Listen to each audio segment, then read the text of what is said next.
अरे पवन, काय चालू आहे सध्या? दिसत नाहीस. अरे मी नवीन सिरियल करतोय ना. किती दिवस नवीन वाटणार ती आम्हाला?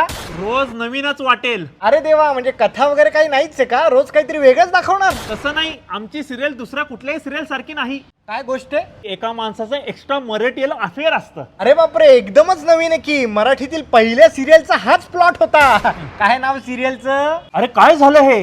जे सिरियलचं पुढे होणार आहे तेच बरोबर नाव कसं काय ठेवता तुम्ही? माझं काम लोकांना खूप आवडतंय.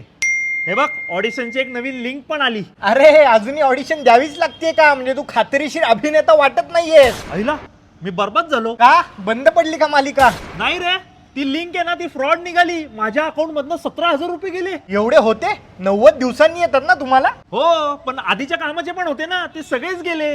अरे मग तू एअरटेल घे ना. त्या अशा फ्रॉड लिंक तिथल्या तिथे ब्लॉक करतात आणि आपल्याला सेफ ठेवतात. आता अनेक सेलिब्रिटीज सुद्धा हे फीचर वापरतायत. वा, केवढं भारी आहे रे. मी सुद्धा आता लगेच एअरटेल घेऊन टाकतो. हा, लगेच घे, कारण का असे ट्विस्ट मालिकेत बरे वाटतात, खऱ्या आयुष्यात नको. जरा बरा अभिनय कर. संपत कमी करू.